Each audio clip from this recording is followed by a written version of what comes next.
OK. Donc, on va avoir maintenant une présentation des travaux qu'a fait Tony Bonner, qui est enseignant-professeur à PSL avec ses collaborateurs. Et vous verrez que c'est très intéressant parce que, pour l'instant, on a simplement décrit l'équation stochastique et l'équation inverse. D'ailleurs, ça m'a fait remarquer un d'entre vous m'a fait remarquer que oui, bien sûr, l'équation inverse, ce n'est pas l'opérateur T-1, parce que ce n'est pas les trajectoires qui sont inversées une par une. C'est l'équation de Fokker-Planck qui est inversée. Autrement dit, temps par temps, on inverse la trajectoire au sens où les distributions de probabilité sont restituées. La question, c'est quelle est la dynamique de ce genre de choses? Et a priori, c'est un problème très compliqué et ils ont obtenu des très beaux résultats là-dessus. Donc, merci beaucoup de faire cette présentation. Super. Merci Stéphane pour l'invitation et pour cette introduction.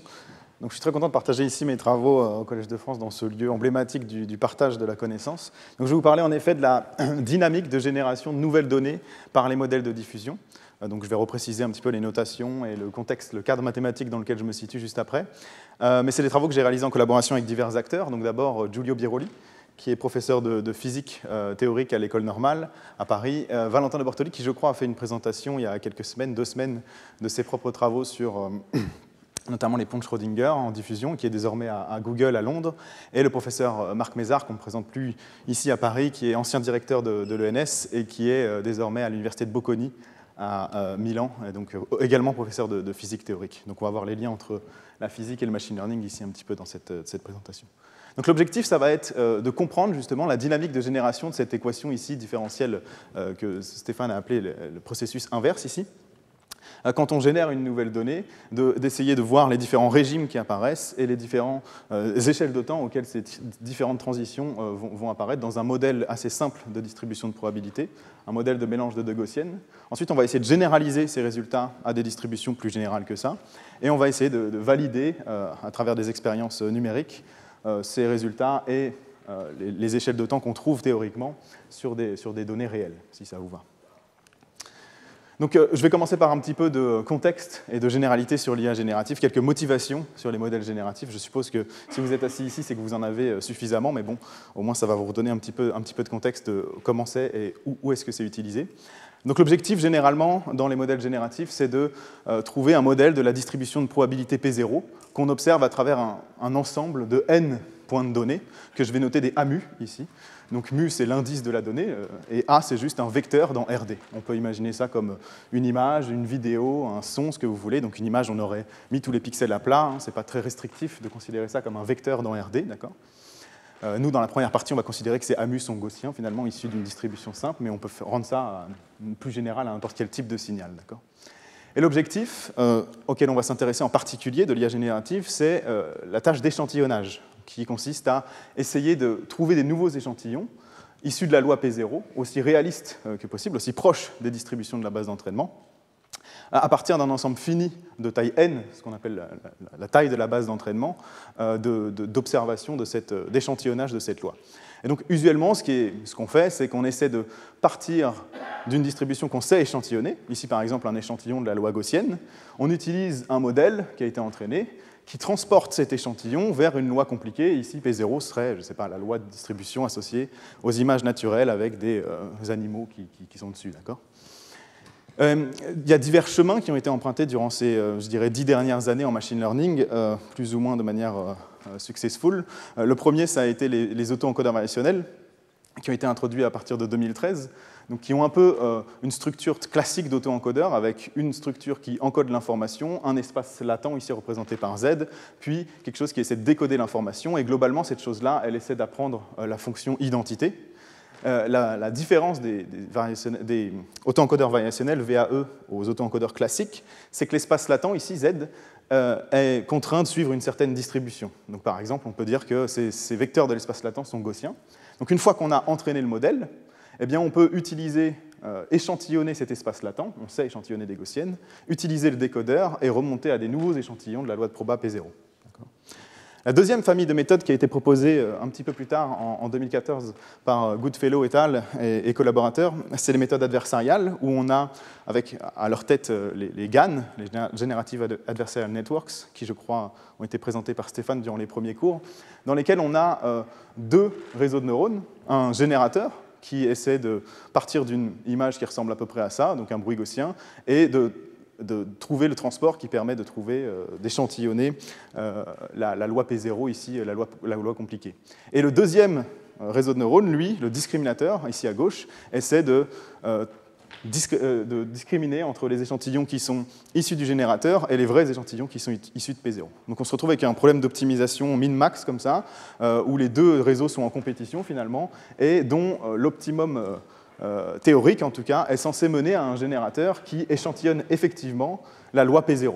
Donc ça les GAN sont sujets à pas mal de problèmes de stabilité, de mode collapse qui ont été mentionnés au début aussi, où on a un mode de la distribution qui peut complètement disparaître, et qui ont donc mené à une autre famille de méthodes qui a été développée en parallèle, qui est basée sur une succession de flots, donc soit déterministes, soit stochastiques. Donc les flots déterministes sont représentés généralement par les flots normalisants, dont les premières traces apparaissent en 2010 et plus popularisées un peu plus tard en 2015, où on essaie d'apprendre une succession de transformations qui sont inversibles pour passer de X, l'échantillon de la loi P0, à un espace latent qui est encore une fois un échantillon de la loi gaussienne, par exemple.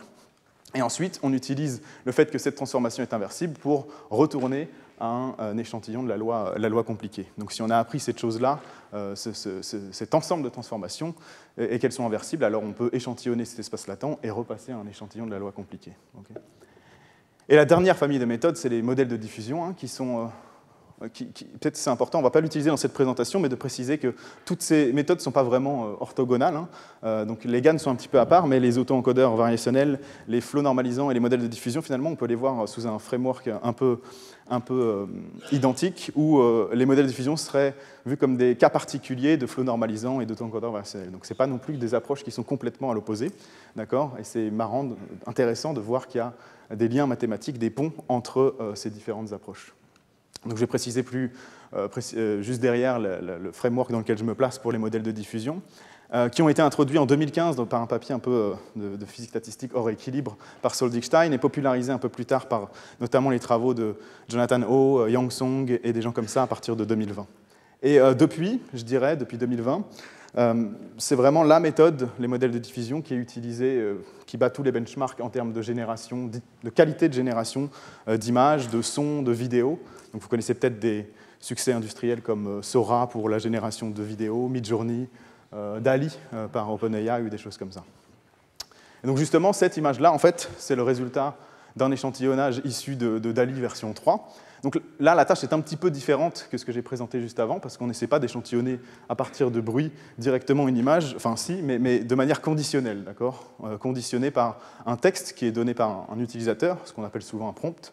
Ici, par exemple, j'ai tapé la silhouette réaliste d'un cheval qui court sous, c'est long à dire, mais qui court sous un coucher de soleil avec un ciel éclatant. Donc on voit qu'il y a différentes features qui sont effectivement respectées, la silhouette du cheval, le ciel éclatant, le coucher de soleil, donc c'est assez impressionnant. Et parce que je fais de la cosmologie, je voulais absolument voir un pingouin qui écrit les équations d'Einstein, ne me demandez pas pourquoi.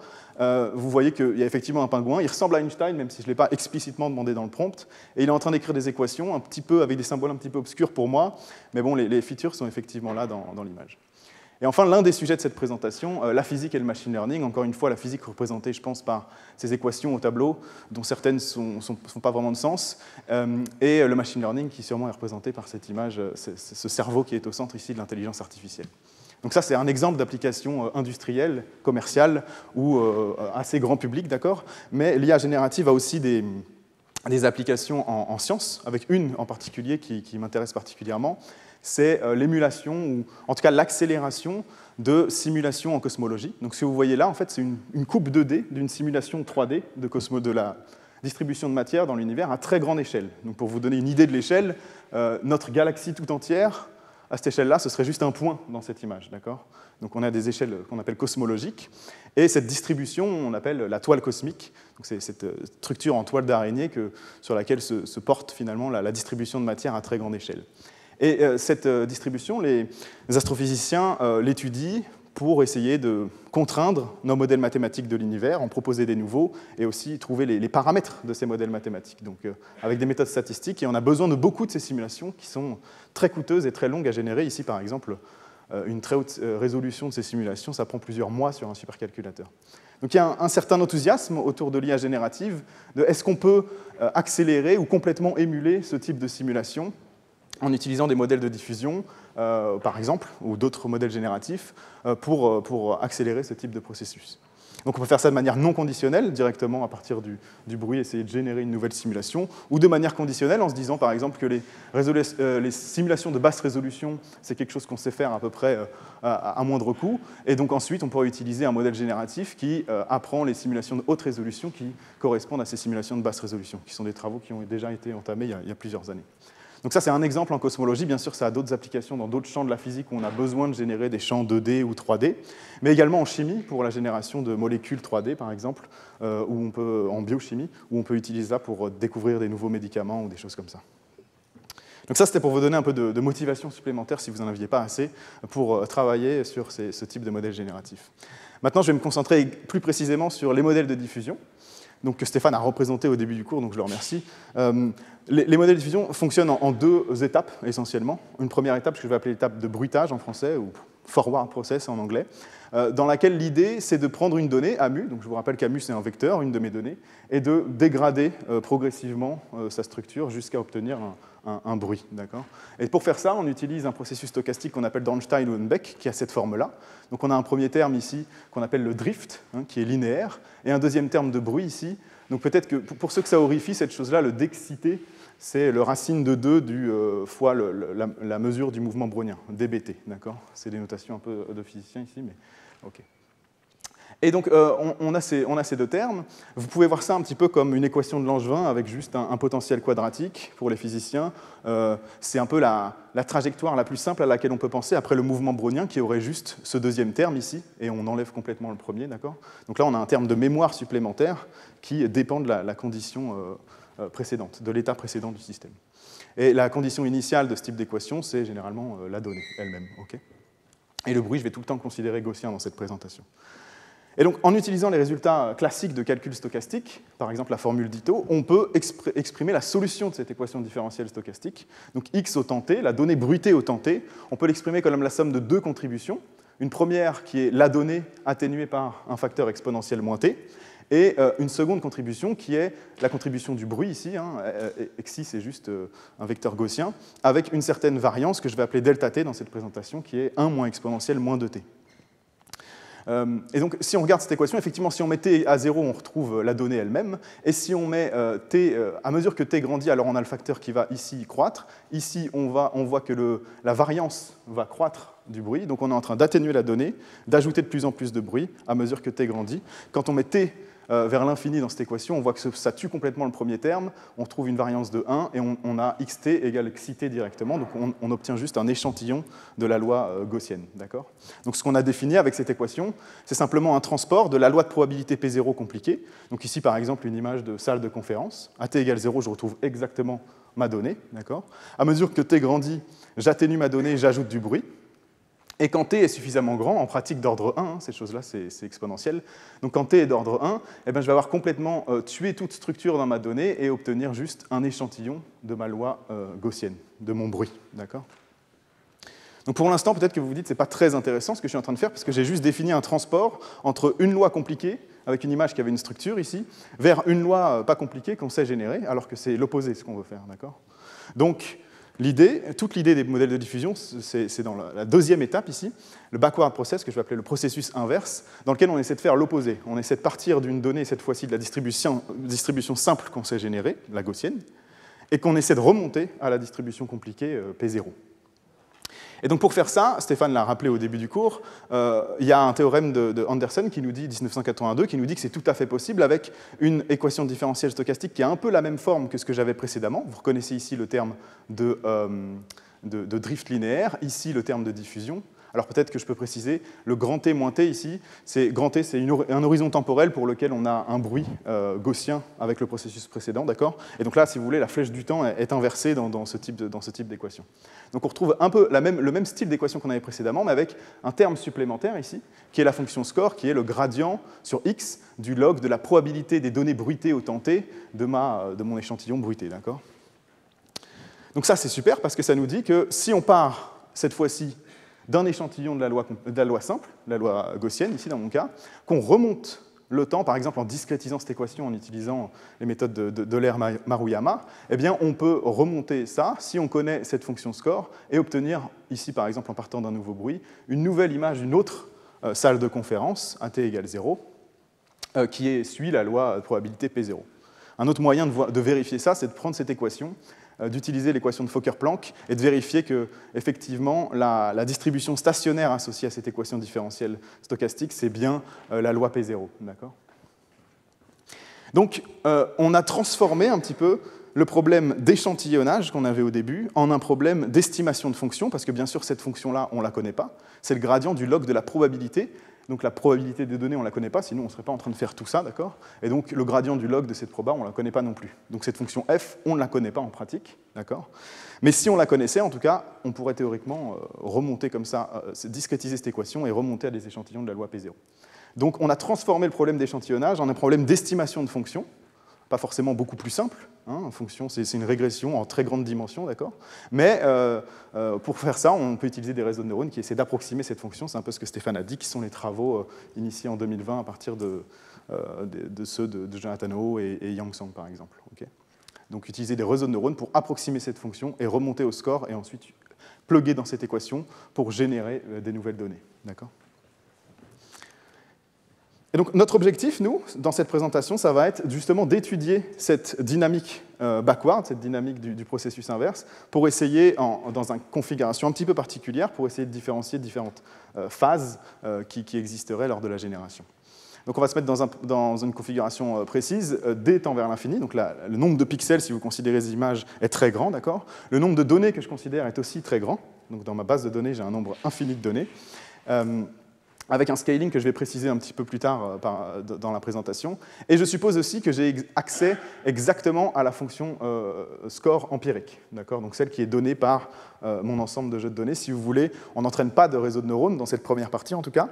On suppose qu'on a accès à cette fonction qui serait le minimum optimal de la fonction de coût si vous entraînez un réseau de neurones, d'accord? Donc il est entraîné de manière optimale sur votre ensemble d'entraînement, si vous voulez. Et donc, sous ces hypothèses-là, eh bien, on va démontrer que la dynamique de génération backward, elle, est associée à trois différents régimes. D'abord, on va échantillonner essentiellement du bruit. Donc ici, ce que vous voyez, c'est des illustrations de ces trajectoires backward. Ici, on part d'un bruit gaussien. Ici, on remonte sur deux gaussiennes, un mélange de deux gaussiennes. Et ici, à droite et à gauche, c'est des illustrations avec des images issues de ImageNet, deux classes à chaque fois. Donc ici, vous avez une classe de panda roux et ici, des images de rivage. En haut, ici, vous avez trois exemples de la base d'entraînement, d'accord ? Donc dans cette première phase, ici, au début de la génération du processus inverse, on va voir qu'on échantillonne essentiellement du bruit. Les données n'ont pas de structure, d'accord ?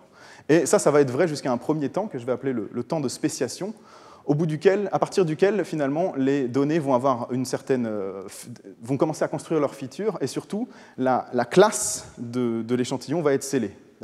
On voit ici qu'on a une sorte de phénomène de bifurcation que Stéphane mentionnait juste avant, où on se focus, on se concentre sur l'une des deux gaussiennes en particulier. Et dans ces deux phases, ce qu'on va voir, c'est que le modèle de diffusion, finalement, généralise correctement. On va voir un petit peu ce que ça veut dire juste après, mais il est indépendant du jeu de données d'entraînement. Et ça reste vrai jusqu'à une troisième phase, un deuxième temps de transition, le temps que je vais appeler de mémorisation ou d'effondrement, à partir duquel la trajectoire stochastique, à chaque fois, va être irrémédiablement attirée par l'un des points du jeu de données. Donc ici, vous voyez par exemple les trois trajectoires bleues sont exactement attirées par le même point de données, et ici, chacune est en train de reproduire l'un des points de données de ma base d'entraînement, et pas en train de reproduire la gaussienne de manière propre. Ici, vous le voyez aussi, ce panda roux, c'est exactement celui-là, et cette image de rivage, c'est exactement celle-là. On n'est pas encore à la fin du processus de diffusion, donc il y a encore un peu de bruit, mais on voit bien qu'on est en train de converger vers l'un des exemples de la base d'entraînement, et on n'est pas en train de créer une nouvelle donnée de la loi P0. Donc toute l'idée du reste de la présentation, ça va être de caractériser les différents temps ici, dans un modèle de mélange gaussien, d'essayer de généraliser ces résultats et de vérifier ces phénomènes de spéciation et d'effondrement, de mémorisation sur des données réelles avec des modèles qui seront entraînés. Donc, pour commencer, dans la partie analytique, on va juste supposer que le P0, la loi de probabilité desquelles sont issues les données que j'ai à ma disposition, est juste une somme de gaussiennes, d'accord, avec des poids équilibrés, un demi, de variance 1, et centrée sur plus et moins m, deux vecteurs qui sont juste symétriques. Donc quelque chose qui ressemble à ça, mais il faut imaginer en grande dimension. On suppose aussi que les deux gaussiennes sont bien séparées, donc un moyen de faire ça en grande dimension, c'est de dire que la norme de m, elle scale comme racine de d, avec un scalaire d'ordre 1, par exemple. Donc si vous voulez, vous avez quelque chose qui est centré sur plus racine de d, moins racine de d, moins racine de d, mais en grande dimension. Donc on pourrait rendre ça plus générique que ça, mais en vrai, ça ne change pas la physique des résultats que je vais vous montrer, donc je veux vraiment m'en tenir à cette distribution simplifiée, d'accord ? Donc je rappelle ici la variance du bruit, qui est conditionnée par le temps de la diffusion. Et ce qu'on a vu dans les équations précédentes, c'est que finalement, la donnée bruitée au temps t, c'est juste la somme de deux variables aléatoires, la variable initiale AMU, plus du bruit, d'accord ? Donc ce qu'on peut écrire au terme de loi de probabilité, c'est que la loi de probabilité des données bruitées au temps t, que je vais appeler pt de x ici, c'est rien d'autre que la convolution, somme des variables aléatoires, convolution des lois de probabilité, entre la loi P0 des données et ce que j'ai appelé gamma t ici, qui est la gaussienne de variance delta t centrée sur la donnée atténuée, donc a exponentielle moins t, d'accord ? Donc à tout temps, finalement, dans le process forward et backward, inverse et pas inverse, eh bien, j'ai ma marginale, ma loi de probabilité au temps t qui s'exprime comme cette convolution. Et donc ça, on peut le calculer exactement dans le cas des modèles de mélange gaussien. On connaît P0, on sait que cette convolution, on sait la calculer. On a essentiellement juste deux gaussiennes ici, et donc on est en train d'ajouter du bruit autour de mes plus et moins m, et donc on peut calculer le log du grade de cette proba-là qui nous donne cette expression qui est ici. On a un terme linéaire, puis on a un terme en tangente hyperbolique dans lequel apparaît le produit scalaire entre x, t, la donnée bruitée au temps t, et m, le centre de mes gaussiennes, qui est atténué par exponentielle moins t. D'accord ? Donc ça, c'est assez facile à faire comme calcul. Par contre, ce qu'on voit, qui est intéressant, c'est qu'on a, peut-être les physiciens dans la salle ont reconnu, c'est qu'on a une sorte d'interaction, ce qu'on appelle en champ moyen, qui apparaissent beaucoup en physique statistique, physique des systèmes désordonnés, où on a une des composantes ici de mon vecteur de score qui s'exprime comme le comportement collectif de tous mes vecteurs d'entrée, xt, à travers une somme, ou ici un produit scalaire, de ma variable d'entrée. D'accord ? Donc c'est ce qu'on appelle des interactions en champ moyen. Et en fait, ce qu'on peut faire, c'est réécrire toute cette équation, toutes nos équations futures, comme à travers ce qu'on appelle un paramètre d'ordre, qui est juste le produit scalaire que je vais renormaliser par racine de d, de telle sorte à ce que cette chose-là, la valeur de q, soit d'ordre 1 quand t est très très grand. D'accord ? Et donc si je fais ça, maintenant je peux plugger cette expression du score dans l'équation différentielle stochastique que j'avais juste avant, pour le processus inverse, d'accord ? Et si je fais ça, j'obtiens une nouvelle équation différentielle stochastique qui ressemble à ça, et qui cette fois-ci n'agit que sur Q, d'accord ? Donc on peut finalement résumer la trajectoire stochastique uniquement à travers la projection de xt sur m. C'est tout ce que ça nous dit, cette équation. Et elle suit cette équation différentielle qui est juste le processus de Langevin qu'on a vu tout à l'heure, avec le terme linéaire qui est ici, qui est quadratique parce que je l'ai écrit sous forme d'un potentiel, et le log cosh qui est là, c'est rien d'autre que l'intégrale du tangente hyperbolique qu'on avait juste avant dans la slide, d'accord ? Donc ce que je suis en train de vous dire, c'est que maintenant, toute la dynamique, elle est dictée par l'évolution de cette équation différentielle stochastique sur Q. Donc ce qu'on va faire, c'est qu'on va essayer de l'étudier et de comprendre, notamment la première question qu'on peut se poser, c'est en fonction de t, quelle est la tête de ce potentiel, puisque c'est lui qui va guider, de cette vélocité, qui va guider complètement la dynamique de cette équation différentielle, d'accord ? Donc la première chose qu'on peut voir, c'est que peut-être que c'est important à ce moment-là, la présentation, de repréciser ce qu'est t. Dans ma présentation, t sera toujours le temps forward. Ça veut dire que t très petit, on est très proche de la loi de probabilité P0, la loi des données, d'accord ? On n'a pas mis beaucoup de bruit. Et t très grand, on est très proche de la loi de probabilité simple, bruitée, donc ici la gaussienne dans mon exemple, d'accord ? Donc, dans cette équation, si on prend t très grand, on voit que ça va tuer le terme en log coche et qu'on va se retrouver juste avec un 1,5 q carré. Donc, le potentiel ici va juste être une fonction quadratique. En pratique, ça se passe quand exponentielle moins t racine de d est très grand devant 1, ce qui nous donne la condition que t doit être plus grand que 1,5 log de la dimension des données, d'accord? Donc, si on est là-dedans, le terme en log coche disparaît, on a un potentiel quadratique essentiellement. Et si on met ça dans cette équation-là, on retrouve exactement un moins q plus d excité, qui est rien d'autre qu'un processus d'Ornstein-Uhlenbeck, tel qu'on l'a défini juste avant. Donc, essentiellement, ici, ce que ça nous dit, c'est qu'à t très grand, on est en train d'échantillonner juste du bruit. Okay, on part du bruit, on fait Ornstein-Uhlenbeck, on arrive sur du bruit toujours. Par contre, ça, c'est plus vrai quand le terme en log coche commence à avoir une importance. Et ce terme, il va en fait créer une sorte de structure en double puits dans le potentiel. Donc, les courbes bleues sont les petits temps, est-ce que je le dis à l'endroit, sont les grands temps forward, d'accord? Donc on est très proche de la loi de Proba, donc on est encore assez proche de la structure en simple puits ici, et les courbes rouges sont les petits temps du processus forward, donc on commence à avoir quelque chose qui se centre sur plus ou moins q exponentielle moins t, et avec une barrière qu'on le voit, qui croît à mesure que la valeur de t décroît, d'accord?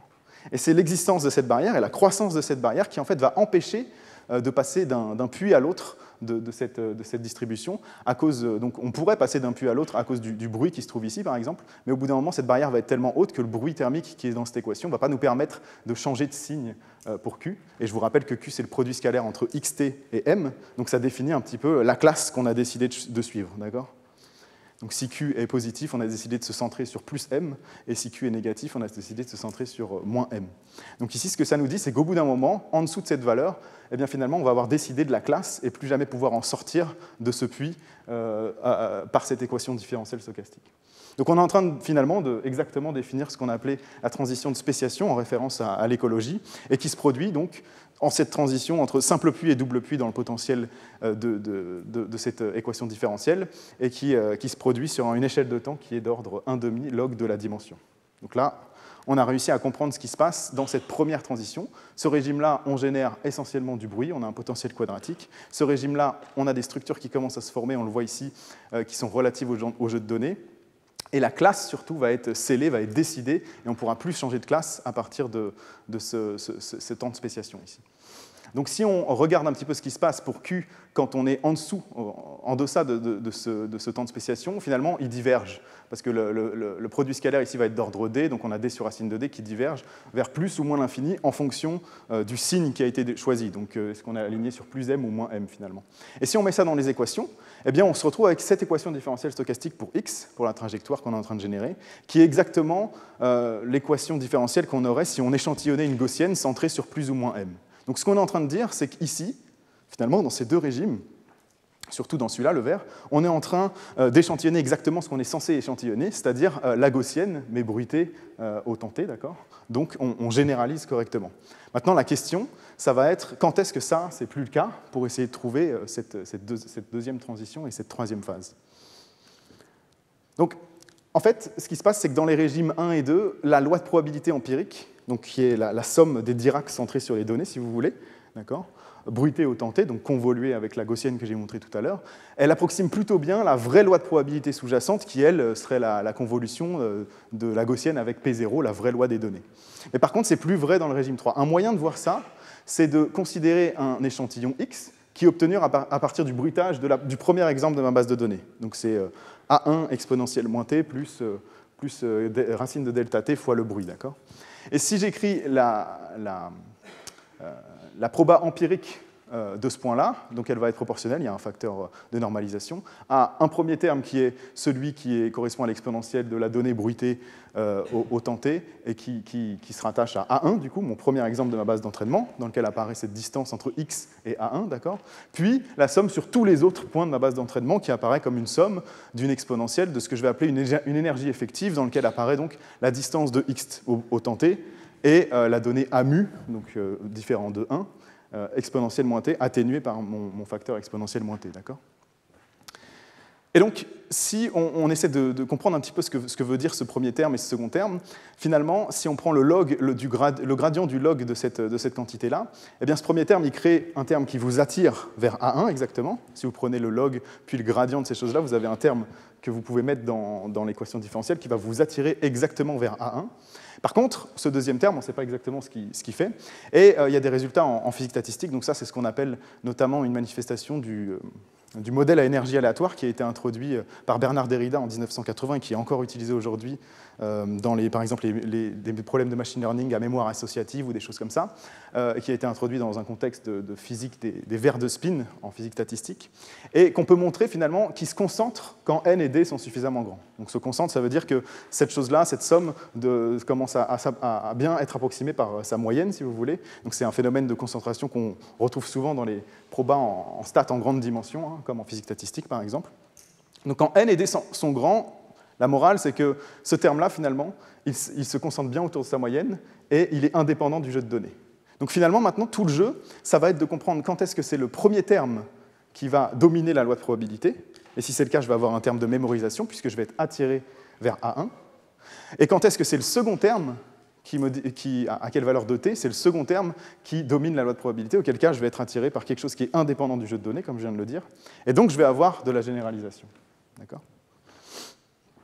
Et donc, en faisant une analyse en grande déviation de ce type de phénomène, eh bien, on peut calculer exactement le TC, le temps de transition entre ces deux régimes-là, qu'on a appelé le temps de collapse, d'effondrement en français, ou de mémorisation, qu'on peut définir un petit peu comme ça.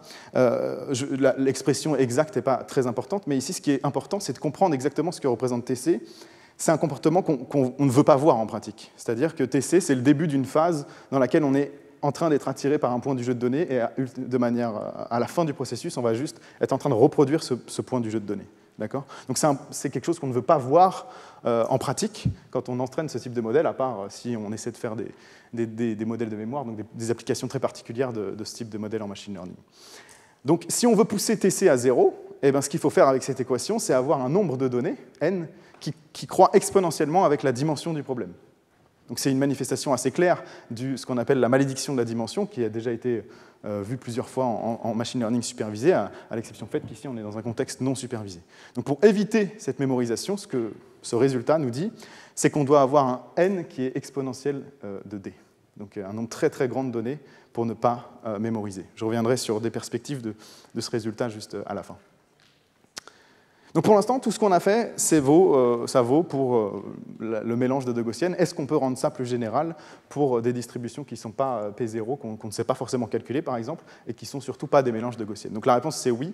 Je vais donner quelques arguments pour ça, un petit peu avec les mains, mais que je trouve assez intuitifs. D'abord, la spéciation, on a compris que c'était une transition entre un moment où le potentiel est convexe, quadratique, et un moment où le potentiel commence à avoir cette structure en double puits. Et en fait, on peut transposer ça à la loi de probabilité et poser la question, quand est-ce qu'on a ajouté suffisamment de bruit pour que la loi de probabilité passe de bimodale à unimodale? Et ça, en fait, ça suggère juste un argument sur la variance. Donc la variance du bruit, c'est delta t. Si on a des clusters qui sont bien séparés, la variance des données, elle est donnée par la plus grande valeur propre de la matrice de covariance du jeu de données, avec un facteur exponentiel moins 2t parce qu'on est en variance, donc c'est le facteur d'atténuation au carré. Et donc la variance du jeu de données, qui est ici à gauche, lambda exponentielle moins 2t, quand est-ce qu'elle est proche, finalement, de la variance du bruit qu'on est en train d'injecter, delta t. Et si on résout ça, cette équation simple, on se retrouve avec un temps de spéciation qui est 1,5 log de lambda. Donc tout à l'heure, on avait 1,5 log de d, et finalement, dans le modèle qu'on avait utilisé tout à l'heure, lambda est exactement égal à d. Donc c'est la même solution, d'accord ? Sauf que le d qui était tout à l'heure représenté dans l'équation, en fait, était une variance déguisée et non pas la vraie dimension des données qui compte pour cette transition de spéciation. D'accord ? Et la deuxième transition, la transition de collapse, de mémorisation, on vient de comprendre qu'elle était due également à une transition entre le moment où la loi empirique approxime bien la loi en population, la vraie loi de probabilité, et un moment où ce n'est plus le cas. Un moyen géométrique de s'imaginer ça, le processus de diffusion, c'est qu'ici, au début, donc quand t est très petit, les données sont, j'ai représenté ici par des croix, d'accord ? Donc on n'a pas du tout de bruit autour des données. À mesure que t grandit, ce qu'on est en train de faire, c'est exactement loger des boules qui ont un rayon qui dépend de delta t, qui croît donc avec t, autour de chacune de mes données, d'accord ? Et au bout d'un moment, j'ai ajouté tellement de bruit que finalement, la variété qui est décrite par mon ensemble de points empiriques, ma somme des Dirac avec les boules qui sont centrées dessus de variance delta t, devient très proche de la variété lisse qui existerait pour cette loi de probabilité. D'accord ? Et donc ça suggère une transition, un petit peu, cette transition-là, on peut l'imaginer comme en physique une transition de condensation, hein, exactement comme ce qui se passerait pour de la condensation. Et ça suggère un argument sur le volume, ou de manière équivalente en grande dimension sur l'entropie, où on peut comparer, on a défini cette quantité-là, l'excès d'entropie, qui est la différence entre l'entropie de ce cas-là, où on a n gaussienne, parce qu'on a n points dans le jeu de données bien séparés, de variance delta t, donc c'est ce que j'ai appelé S-Gauss ici, l'entropie de n gaussienne de variance delta t bien séparée, centrée sur les données, et l'entropie de la loi de probabilité, l'entropie de Shannon de la loi de probabilité, donc que j'ai rescale ici par D, qui est juste l'entropie par particule, si vous voulez. Et donc, si on réfléchit à cette quantité, qu'est-ce que ça veut dire? Quand les deux entropies sont très proches, ici, je suis plutôt dans cette phase, parce que ça veut dire que l'entropie de ma distribution est très proche de celle de n données bien séparées, et quand elles sont différentes, alors je suis plutôt dans cette phase, et je suis dans une phase qui généralise correctement. Donc on peut voir ce que ça donne, par exemple, sur notre modèle de mélange gaussien. Ce que vous voyez, les traits pleins ici, c'est pour différentes valeurs de D, le calcul analytique de cette quantité qu'on peut faire dans le cas du modèle de mélange. Les cercles, les triangles et les carrés que vous voyez, c'est l'estimation de cette entropie de Shannon avec la loi empirique. Et vous voyez qu'effectivement, ça vient exactement à 0, si on se concentre sur la verte, par exemple, au moment où on a cette droite verticale, ici, en pointillé, qui est le temps de collapse qu'on a défini rigoureusement juste avant, avec l'analyse en grande déviation. Donc on voit que ça nous permet de faire la transition avec la partie numérique. On voit qu'on commence à avoir deux critères qu'on peut calculer sur n'importe quel type de données. Ici, la covariance des données et prendre la plus grande valeur propre quand on a deux classes bien séparées. Et ici, on va pouvoir approximer cette entropie de Shannon avec l'entropie empirique, finalement, et avoir l'équivalent des points qui sont sur cette courbe-là. Okay. Donc ça fait ma transition avec la partie numérique. Pour l'instant, on a établi les deux résultats. Maintenant, on a besoin d'entraîner un modèle à partir de données qu'on ne connaît pas, qu'on connaît, mais d'une distribution issue d'une distribution qu'on ne connaît pas, pour approximer le score et ensuite donc, avoir une approximation du gradient du log de la probabilité au temps t, et ensuite plugger ça dans mon équation différentielle stochastique pour générer des échantillons de cette loi de probabilité. Donc pour faire ça, c'est un peu ce que Stéphane a rappelé pendant son cours aussi, on a besoin de définir une fonction, une classe de fonctions à partir desquelles on va faire l'optimisation, fθ, hein, qui c'est rien d'autre qu'une architecture, comme on l'appelle en machine learning, et ensuite on va optimiser en débruitant les données. Donc mon f de θ va être une estimation du bruit que j'ai injecté dans la donnée, et donc vous voyez que c'est une moyenne sur A, la donnée, donc que je sélectionne une donnée de mon ensemble d'entraînement, T, qui est pris de manière uniforme sur un horizon temporel, d'accord, et xi, le bruit que j'injecte dans cette donnée. Donc je suis en train de faire une moyenne et je regarde la différence, la norme L2, la distance entre ce que me donne mon réseau de neurones, fθ, et le bruit que j'ai injecté dans la donnée. Donc je suis en train d'essayer d'estimer le bruit que j'ai injecté dans ma donnée A au temps t. Okay. Et ça, vous vous demandez peut-être pourquoi je suis en train de faire du bruit, mais en principe, vous le savez maintenant, on peut relier le bruit au score directement avec l'identité de Tweedy. Donc on peut directement calculer le gradient du log de P à partir de l'output du réseau de neurones, juste en renormalisant par racine la standard deviation du bruit. Okay, c'est l'identité qui a été énoncée au début du cours, donc je ne vais pas revenir dessus. Et donc l'architecture qu'on a choisie pour fθ, c'est un UNet, tel que Stéphane l'a présenté juste avant. Donc vous avez ici la donnée, ici on essaie d'estimer le bruit qu'on a injecté dans la donnée. Au début, les images vont être de taille un petit peu variable, mais 32 par 32 par 3, parce que j'ai 3 canaux RGB. Et on a ce chemin d'encodeur qui nous donne un bottleneck à partir duquel j'essaie de reconstruire le bruit que j'ai injecté dans la donnée, avec la particularité des UNets, c'est l'existence de ces connexions qu'on appelle les skip connections, dans lesquelles on va concaténer finalement les features qu'on obtient de l'encodeur pour aider le décodeur à décoder l'information. Okay. C'est un détail un peu technique. Et le temps n'apparaît pas ici dans ce diagramme, mais en réalité est injecté au niveau de tous les niveaux de résolution ici, dans les features qu'on calcule. Okay. On ajoute également de l'attention. Au total, il y a environ 25 millions de paramètres dans ce réseau de neurones. Donc je le mentionne pour préciser qu'on a suffisamment de paramètres, en tout cas, quand on n'a pas beaucoup de données, pour mémoriser toutes les données. C'est un peu ce que Stéphane a montré aussi durant son cours, et ça va avoir une importance dans les expériences de la suite. Et donc on a fait ça, on a entraîné exactement ce UNet sur différents jeux de données. Un premier, donc ImageNet avec différentes tailles, différentes valeurs de n et de d, ImageNet 16 par 16 et 32 par 32, dans lesquelles pour à chaque fois on a choisi 2 classes. Les images que vous voyez à chaque fois en dessous, ce sont des images générées. Donc ici par exemple les pandas et les images de rivage, les chevaux et les voitures pour Cyphar, les images de conférence, salles de conférence et d'église pour Elson, avec différentes valeurs de n, et MNIST, on a choisi 2 classes qui sont les 1 et 8. Donc on a essayé de les prendre les plus séparées possibles pour vérifier nos hypothèses. D'accord ? Donc les détails techniques de l'optimisation sont ici. On peut penser effectivement que quand on entraîne avec 40 000 ici, on est dans un régime qui commence à mémoriser, mais pour tous les autres, ici 2000, 3000 et 2000 données, on doit être dans un régime qui mémorise plutôt les points de données de la base d'entraînement. D'accord ? Donc ce qui est généré ici doit être exactement une voiture qui se trouve dans la base d'entraînement, plus ou moins. Et donc une fois qu'on a entraîné notre jeu de données, l'objectif c'est de vérifier l'existence de ces différentes phases de spéciation et de collapse, d'effondrement, et l'échelle de temps auquel ces différentes choses se produisent. Donc on a compris précédemment que finalement la spéciation elle est due à l'existence de cette barrière qui ne permet plus de passer d'un puits à l'autre et donc de changer de classe. Un moyen simple de tester ça qu'on a mis en place, c'est une expérience de cloning où on commence d'un bruit aléatoire gaussien, on applique, donc on discrétise l'équation de backward que j'ai montrée juste avant, on utilise le score qui a été appris par mon réseau de neurones jusqu'à un temps t, et à ce temps t, finalement, je vais cloner deux bruits ici, donc elles partent du même bruit au temps t, et je vais cloner 2 trajectoires qui évoluent de manière indépendante maintenant, d'accord ? Et à la fin de ce processus, je vais avoir 2 images qui vont être générées, xa, xb, et je vais poser la question, est-ce que ces images appartiennent à la même classe, et calculer la probabilité que ce soit le cas.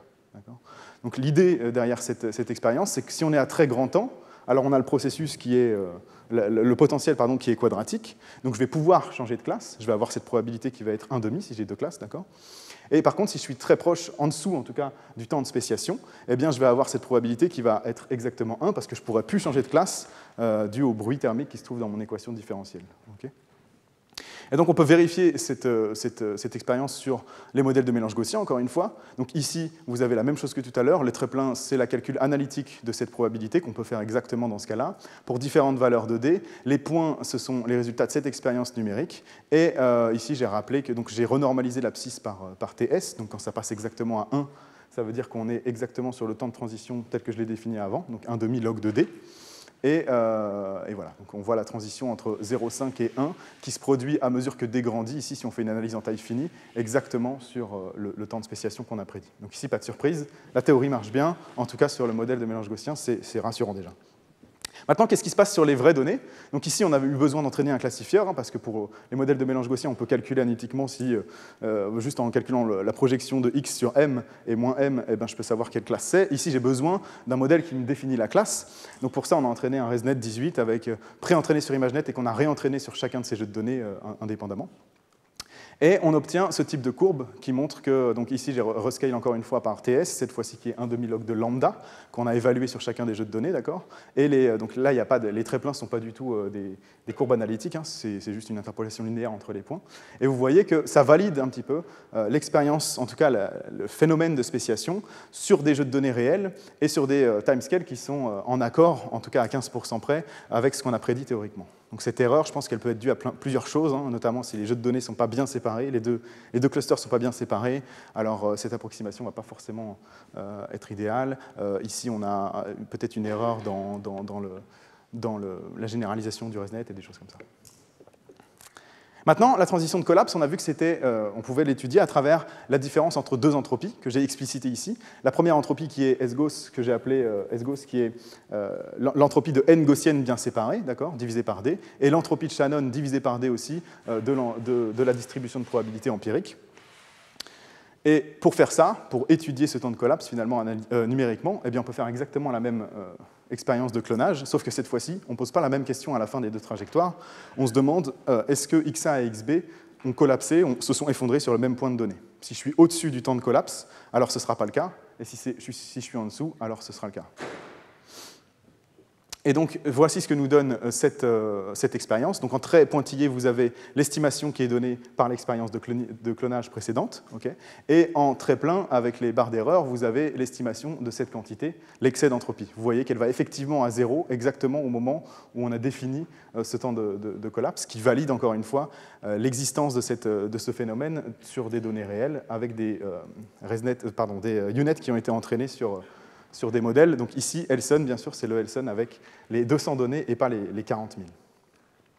Donc je vais conclure et vous donner quelques perspectives sur l'un des résultats qu'on a fait. Donc ce qu'on a vu dans cette présentation, c'est que la dynamique de génération d'une nouvelle donnée par les modèles de diffusion passe par essentiellement 3 phases. Une première phase où on échantillonne du bruit, une deuxième phase où on généralise et on a commencé à sélectionner finalement les features de nos données et la classe finalement est scellée de notre trajectoire. Donc on a ce phénomène de bifurcation ici où on ne peut plus changer de classe. Et dans ces deux régimes, finalement, la loi de proba empirique approxime plutôt bien la loi de proba en population sous-jacente, et ce jusqu'à un deuxième temps de transition, une troisième phase, à partir de laquelle on commence à être attiré exactement par l'un des points de données qu'on a appelé le temps de mémorisation ou de collapse, d'effondrement. Et donc, on peut caractériser analytiquement ces choses-là, et on a compris qu'elles étaient liées. Donc, la première liée à la plus grande valeur propre de la covariance des données, et la deuxième liée à cet excès d'entropie entre un moment où on a la loi de proba qui approxime bien et la loi de proba qui approxime pas bien. Hop. Et donc, je voulais revenir sur l'un des résultats de ces travaux, qui est particulièrement intéressant, c'est cette malédiction de la dimension. Ce qu'on a dit, finalement, dans cette présentation, c'est que dans le setup dans lequel j'étais, la configuration dans laquelle j'étais, eh bien, on allait absolument toujours mémoriser, à moins qu'on ait un nombre exponentiel avec la dimension de données. C'est une manifestation claire de cette malédiction de la dimension, mais en pratique, ce n'est pas le cas. Stéphane l'a montré au début avec ses exemples, où avec seulement 100 000 données, il avait des données 80 par 80, donc exponentielle de 80 par 80, je ne pense pas que ce soit très proche de 100 000, donc il n'a pas besoin de exponentielle de 80 x 80 données pour généraliser correctement. Donc une autre illustration de ça qu'on a fait nous-mêmes ici, c'est des données synthétisées à gauche par les modèles de diffusion. La deuxième colonne, qui est l'élément le plus proche dans la base de données au sens de la norme L2, et la troisième colonne qui est le deuxième élément le plus proche pour vérifier s'il n'y a pas un autre qui ressemble tout autant. Donc on voit qu'avec 200 données seulement, effectivement, on est en train de reproduire à chaque fois des images du jeu de données. Et par contre, avec 40 000 données, on commence à avoir des choses qui commencent à généraliser et qui sont des images qui ne sont pas reproduites, juste des copies du training set. Donc Stéphane a montré un résultat encore plus fort parce que lui, il avait vraiment un effet fort de généralisation avec 2 modèles qui donnaient exactement le même résultat. Ici, on ne regarde pas vraiment ça, mais on voit que ça commence à généraliser en tout cas. Donc maintenant, toute la question, c'est de comprendre en pratique comment est éviter la mémorisation. Et l'hypothèse, en tout cas, qu'on a faite dans notre analyse qui mène à ça, c'est vraiment de supposer que la fonction de score qui est apprise est exactement la fonction de score empirique. Donc, quelque part, c'est l'échec des UNet à apprendre de manière optimale le score empirique qui fait qu'ils généralisent. D'accord ? Et donc, ça peut être imputé à plusieurs choses, notamment l'architecture, peut-être. Est-ce qu'il y a des biais architecturaux, les choix architecturaux qui font qu'on généralise correctement? Est-ce qu'il y a des régularisations dans l'optimisation? On ne sait pas exactement si la généralisation est liée à des minima dans le paysage d'énergie ou à des endroits transitoires plutôt qui deviennent de plus en plus plats à mesure que n grandit. Tout ça, on ne sait pas exactement comment ça se comporte. Est-ce qu'il y a le rôle des données, de la structure des données, ces images-là, même si elles sont en très grande dimension, et souvent elles vivent sur sous-variétés qui sont de plus basse dimension. Est-ce que ça joue un rôle, ou sûrement tout, en fait ces 3 choses jouent sûrement un rôle dans la capacité de ces modèles à généraliser correctement, qui n'est pas encore compris. Donc voilà, je vous remercie pour votre attention et j'espère que ça vous aura un petit peu inspiré des choses pour vos recherches futures.